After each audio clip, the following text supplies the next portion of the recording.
So we have three really diverse operators, and I'm going to get each of them to kind of explain a little bit of their story so you can understand where they're coming from.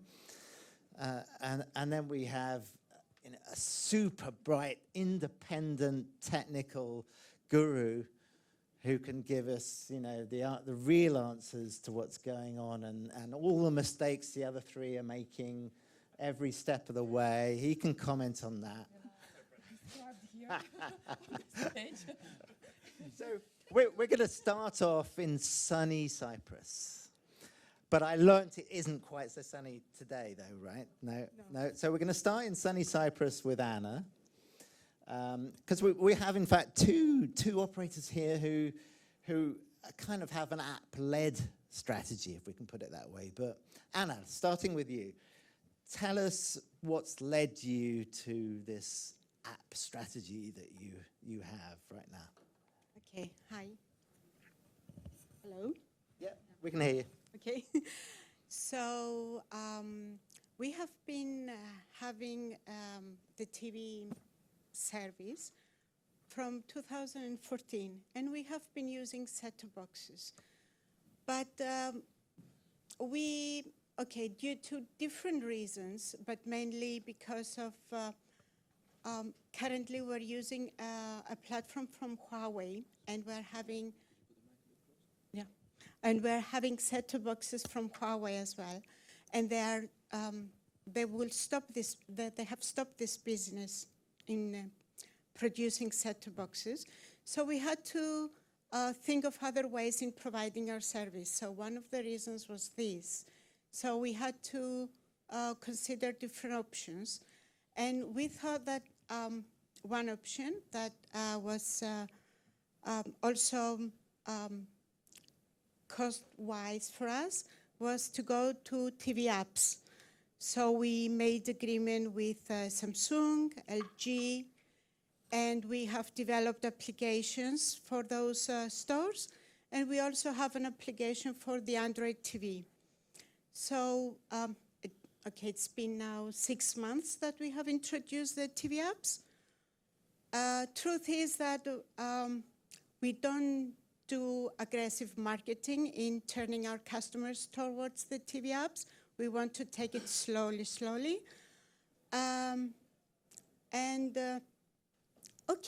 We see the difficulties that we face in implementing the TV apps, and we're trying to, catch up with the problems and solve them and, slowly implement.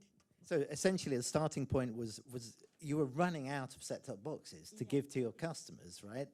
Huawei pulled out of that business, you had a Huawei platform, and so you needed something else, and so you're now offering, an ability to take your service without a set-top box at all. Yeah, the thing is that, we have an amount of set-top boxes that it's already distributed to our customers. We have some at the warehouse. But at the same time, we thought that by going to TV apps, our customers will be asked to deliver. If a customer chooses to go to TV app, then they will have to deliver back the set-top boxes. So we will reuse them, and we still have a little bit more, time frame to be using them. And this will give us time to think on how to proceed, give us also ideas, and also consider new things to proceed with. Okay, great. Let's jump now across to the Baltics. And TV. I don't know how many people know about TV3. Really, really interesting company. I think they do everything. They do free-to-air broadcasting. They do satellite-delivered pay TV. But the thing that's growing the fastest right now, as I understand it, is your SVOD streaming service, right? Called Go3.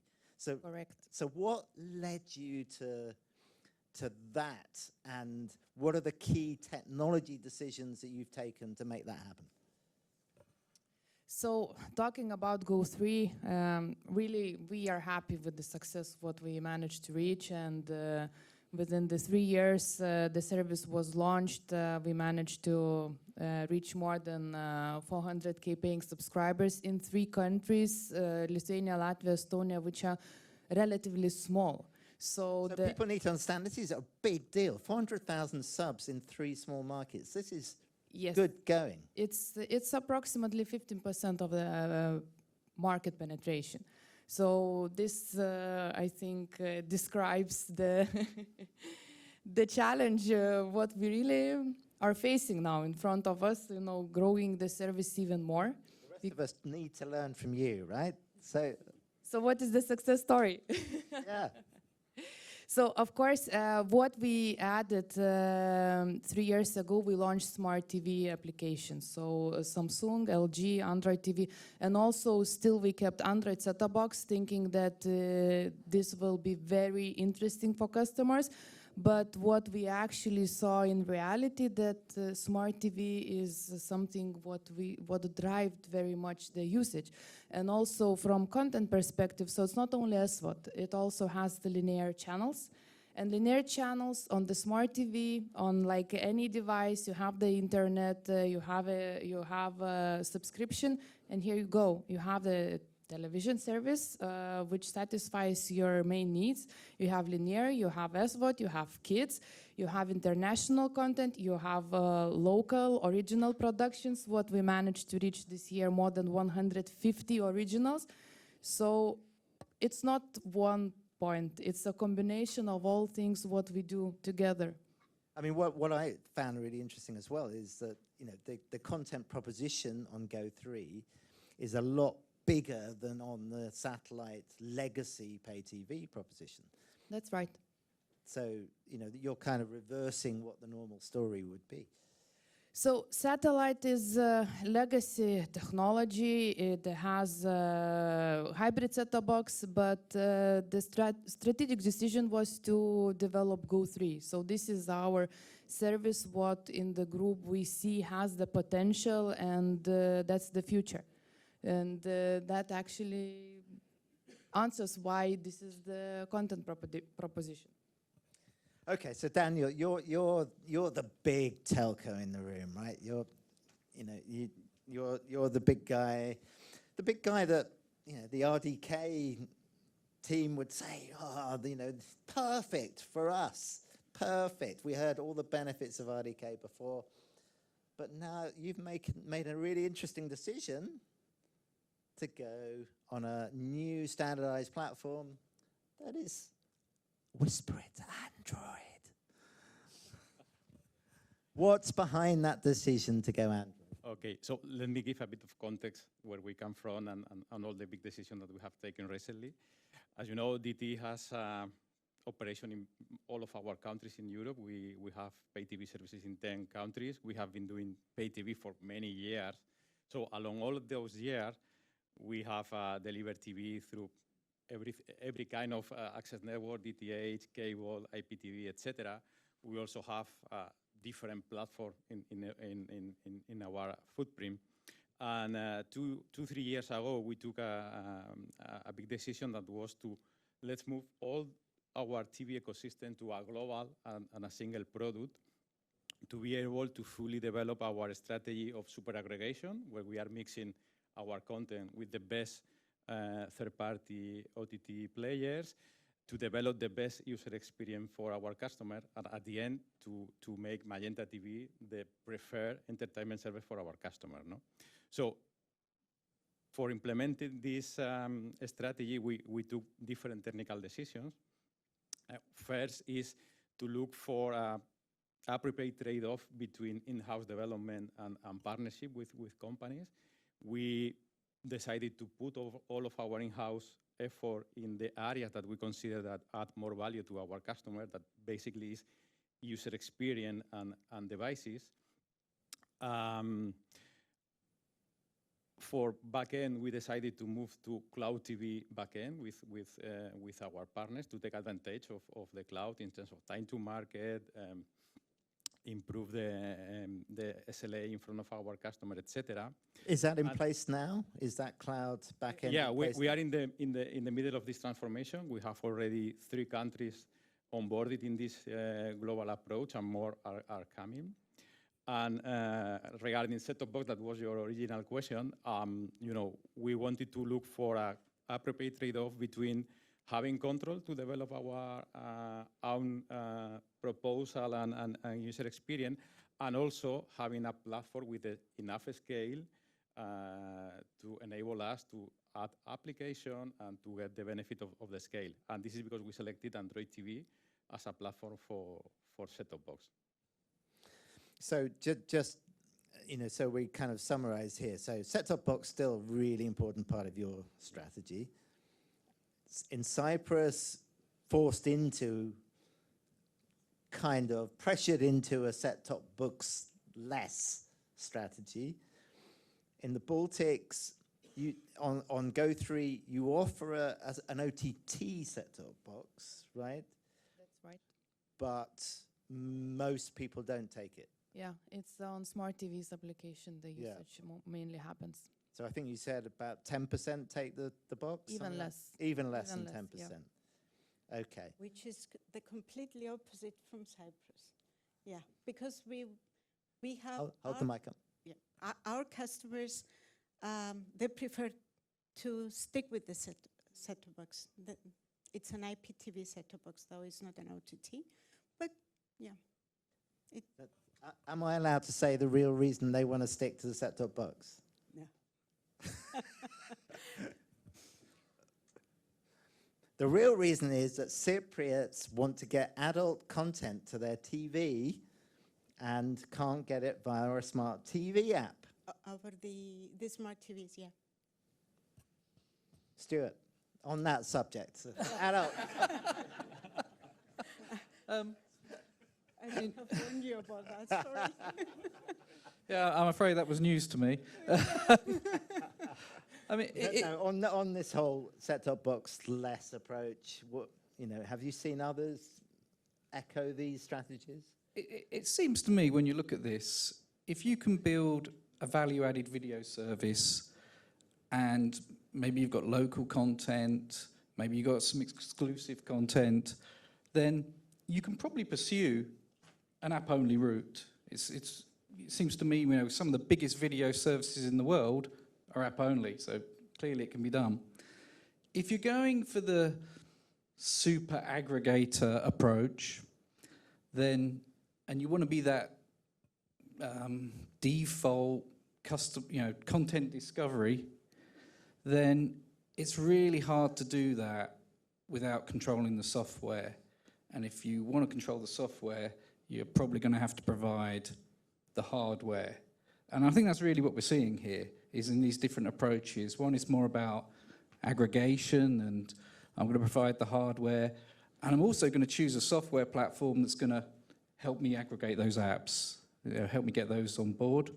And on the other approaches, I can provide, and although I think the jury's out a little bit on, I can provide that value-added video service without the need for the set-top, which is a bit of a holy grail, really. So, well done.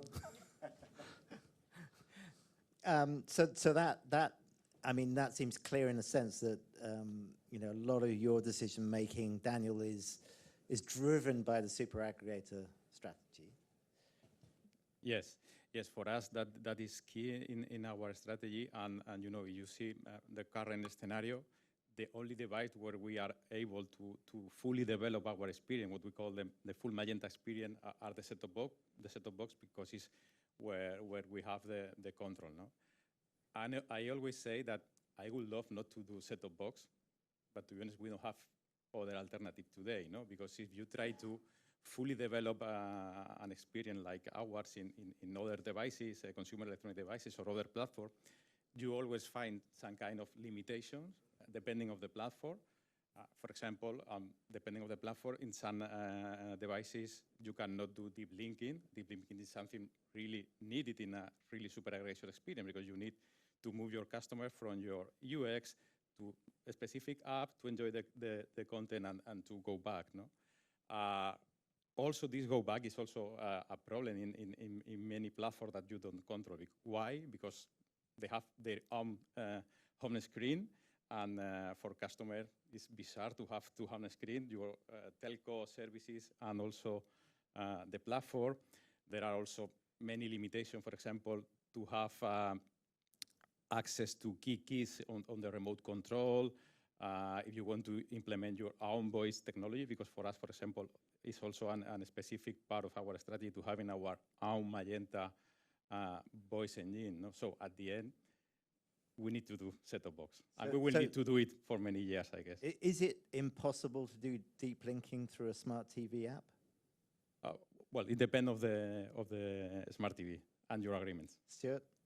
I think if you want that frictionless experience, then no. I mean, the TV OEMs, they're trying to build a relationship with customers. We saw them on the graphs.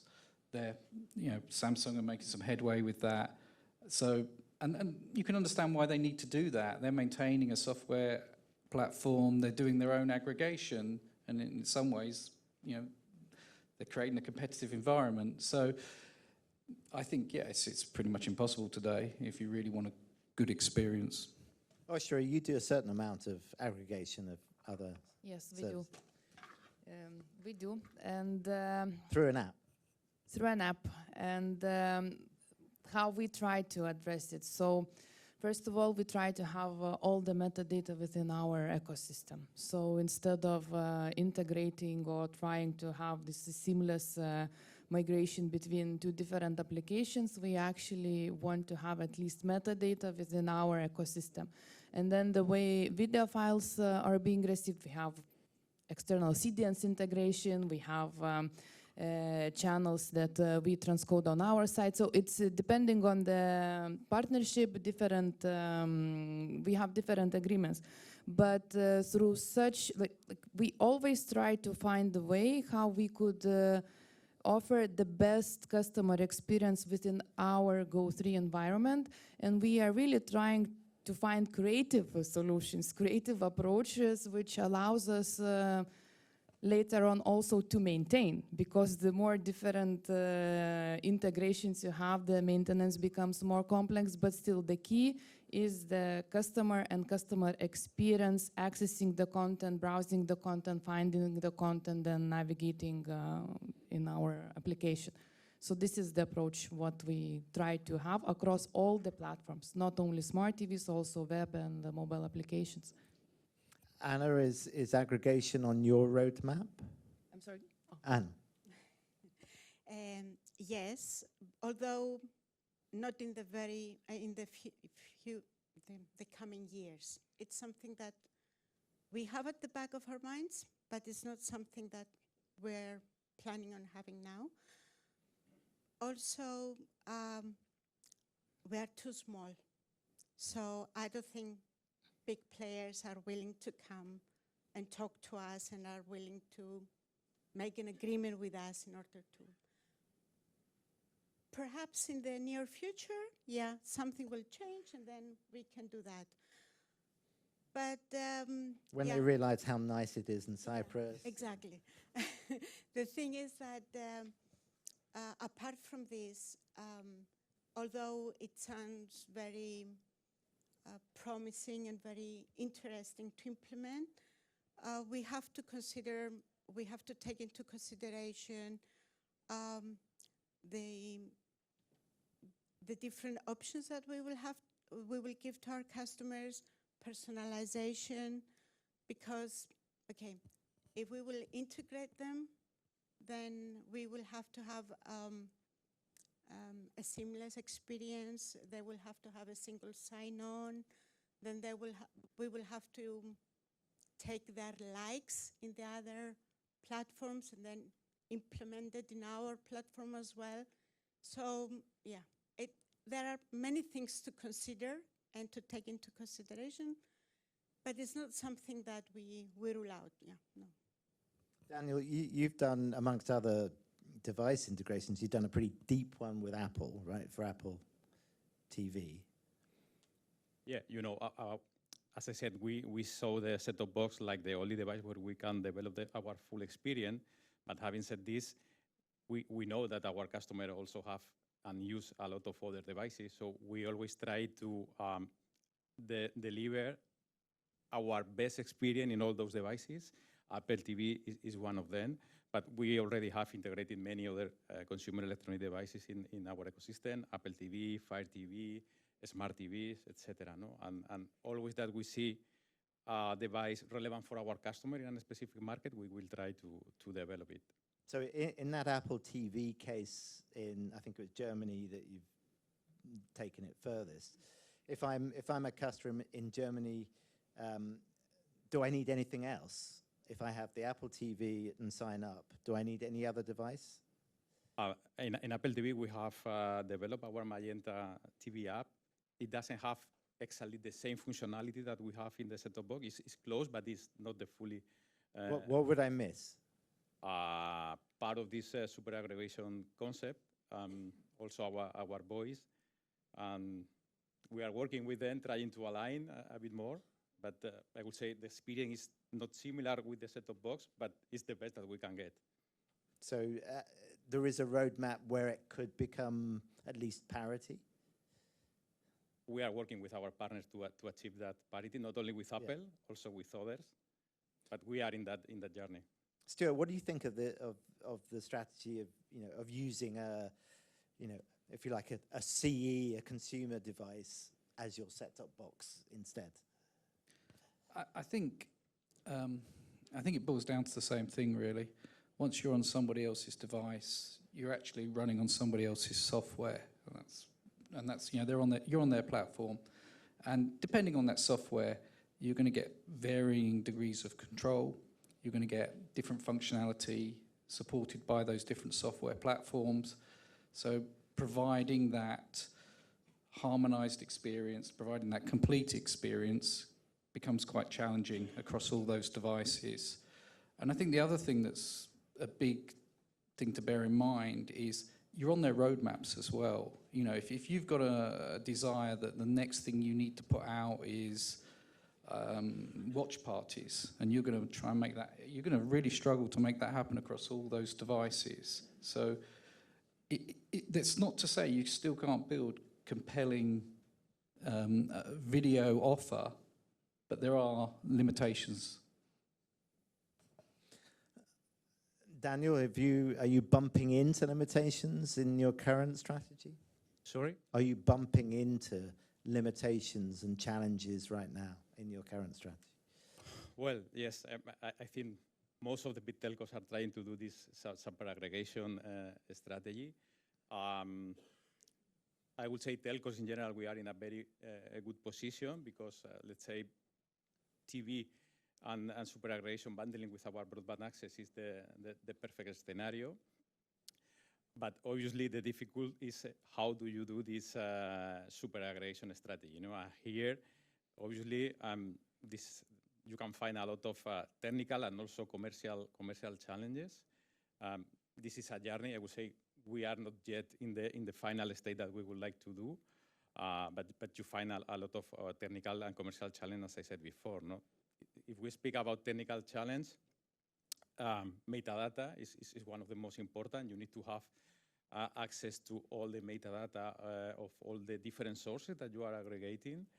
Not only having access to the metadata, you also have to enrich the metadata, to process the metadata, because at the end you can find the same asset coming from an OTT partner, from a linear TV, or from a recording.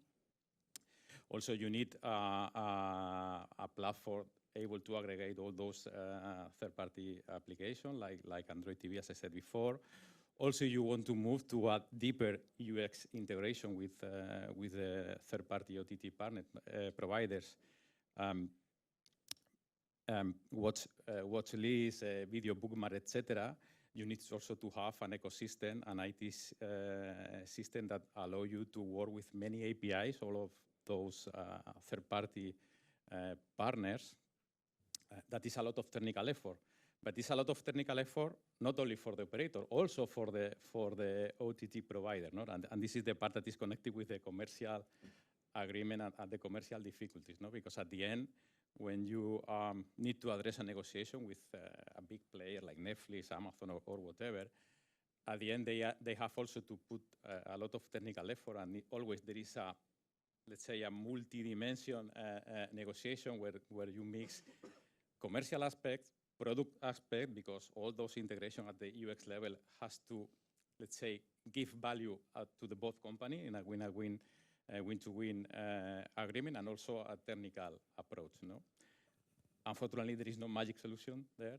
But one of the important things that we consider is the scale, and this is because we are moving to this global approach. Because leveraging in our scale, we think that will support us with all of these technical and commercial challenges.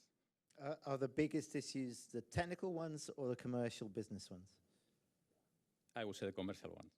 Okay, someone else's problem. Stuart, who's doing it best right now? You stand back and look at, the super aggregator universe. So super aggregation. Who's doing that best? Well, I think that's a great question, actually. So I think Google That's are doing. Why I asked it. Yeah. I think Google are doing a fantastic job of super aggregation. I mean, they started by aggregating the internet, and now they're ploughing their way through video quite successfully. And the likes of Daniel are leveraging that. But obviously we've talked about commercial relationships, and that's very much a partnership model. So that doesn't work for everyone. The other people that I think are doing a great job and lead the way often on innovation are Comcast and Sky, who were here earlier. I think they really, have a premium experience, and absolutely up there, absolutely world class. Aušra, who do you admire? Who would you like to, move towards? It's the obvious answer. It's Go3. Other than yourselves, obviously, because you're the success I am story. not allowed to pick anyone from ourselves, so it would be politically incorrect. So I stick with my answer. Anna. Well, tough question. I wouldn't know, really. It's very difficult to make a selection right now, or to just say. I can't say. Daniel, are you concerned about the potential of other kinds of company to become a gatekeeper in this landscape? So I laid out some of the potential ones in my remarks earlier. So especially maybe the tech guys. Yeah. Whether it's at the hardware level or the app level, they have the ability to be a super aggregator, to be a gatekeeper. Does that worry you? Yeah, for sure. This is something that always concerns us, as we are following the market and all the players. With many of them, we are also partners. And as I said before, we are trying to position our own services inside this ecosystem, initially as an app, but obviously being a super aggregator is not to be an app in a market of others, no? But this is the situation that we have today, no? We try, let's say here we are using two strategies. First is to be part of those ecosystems as well as an app. And second, we are working with some of these partners, trying to getting more flexibility for develop our full experience on those ecosystems. No? Aušra, are you concerned about those guys? Of course, they are in the same market as we are. But I think in our case, being in Baltics, when the market in general is not very big, and 3 countries, each country has its own language. So I think language is very important in our region, really, to get enough of attention from customers. And we see that some of them are entering the market and localizing the content, but so far I think it's not enough, and we have some space yet. So let's see what the future will bring, but language is very important. Okay, you guys think about questions, so I'll come to you soon. But first, you know, the Sky Glass initiative, Stuart, is, in a sense, it's saying, yes, we cannot have full control of everything we want to have if it's someone else's device and someone else's smart TV. The smart TV is really important, so we're going to make our own and keep control of that whole experience by doing that. How much potential do you think that has? Should other people on the panel be considering that kind of strategy? I don't think it's going to take over in that sense, but I do think it's got a lot of potential. I think there's a lot of people out there that don't like the set-top box. They don't like the whole paradigm of having a dongle or having something around. They do want the innovation. They're already paying for a premium, you know, content discovery experience. Why can't they just have it natively on their TV? There's a good commercial model around it that makes it attractive for the customer. So yeah, I know. I think it's, and we've seen it with the syndication. You know, other operators are looking at this, and they are seeing that this has got some legs. So yeah, I think you know, it's not going to. I don't think it'll be 100%. I think Samsung and LG's TV business is probably safe, but yeah, I think this is a good strategy for some, you know, for the right operator. Daniel, I mean, the guys who have you know, Foxtel and MultiChoice, that are operating in smaller markets than yours, and they have adopted this syndication approach. Why not you? Yeah, well, smart TV area is one area that we are really following very, very close, because it's true that we see that a clear trend of our customer and other customer in general to use smart TVs. And unfortunately, in the smart TVs today, at least in the biggest one, like Samsung, LG, we are only an app between other apps. So let's say that in smart TVs, this is bypassing our experience. And obviously today you are an app between other apps, or if you have an agreement, you can be an app between 6 or 7 apps in the home screen. But this is not what we want, no?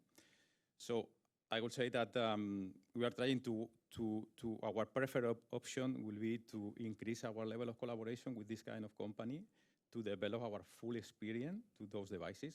I don't know, something similar, for example, what we do with Android operator tier. But obviously, if at the end we are not able to achieve what we want to do, we will need to consider an approach similar to Sky Glass, like, I don't know, Magenta Glass in the future, no? Okay, you heard it first here, folks. Magenta Glass is coming. Who has a question out here? Yep. No, they want to record it. Your wise words. So one of the things that's really interesting to me is the load on an operator that wants to deliver on a consumer set-top, consumer device, whether it be a stick or a smart TV. Smart TV manufacturers typically have 2 or 3 smart TV operating systems that they sell. There are many brands out there as well. I'm really interested in what the incremental cost is to add support for another smart TV operating system on another television set, and give us an idea of the load that creates on your engineering group. Who wants to take that? I will answer. Okay. In order to make an application for the smart TVs, yeah, it was honestly it was a very big struggle in order to, first of all, to include in our agreements the versions of the software of those either Samsung or LG to be supported, and also to include in our agreements the models up to 2017 or later or newer TV sets as well. So this was one part. And then after the agreement was, signed and everything, we had to make the development, to develop the application in order to support those versions. And then the difficulty is also when you create a new version, either to correct something or to include something new, then you have to make all the tests to all the devices, to all the versions. Yeah, this is honestly time-consuming, but it's something that we chose to do because at the moment this is our strategy. So we are heading towards that. So we're doing that. But also I have to add that after completing the test and we say that we are ready, we go live with this version, then we send it to Samsung or LG, and then we have to wait for them to test it, get back their report. If they find something, we have to correct it again, send it back again. So it might take from a week until 3-4 weeks to get released the new version. So yeah, this is something.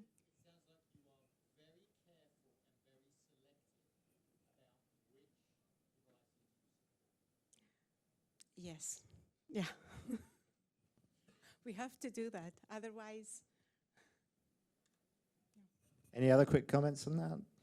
No? I think supporting a lot of, we've seen it, when you've got a lot of devices you're supporting in the field, the testing explosion it just grows and grows as that legacy grows. One last question, anyone? I'm going to ask one more quick, make it short, the answer. What is the next most interesting innovation on your roadmap for each of you? Daniel? Wow, we have a lot of things, so I don't know if pick the most exciting one. Yeah, I will say we have a continued evolution in our user experience, trying to improve all this super aggregation, customer journey, etc. And also we have a lot of innovation. We have a big team of innovation, and we want to pick some of those innovation to the mainstream product. And an area that I see that we will do things in the future is some combination with a camera, yep. And trying to develop things around watch together, something with augmented reality, gaming, or other kind of experience. No? This is an area that I think we will do things in the future. Anna? Well, the next thing that we plan to introduce in the very near future is the multi-angle view for live sports events. Ah. So this is cool. This is the next thing that we. Cool. Aušra?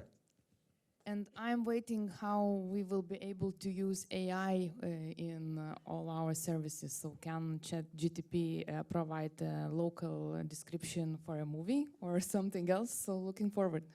Okay, Stuart?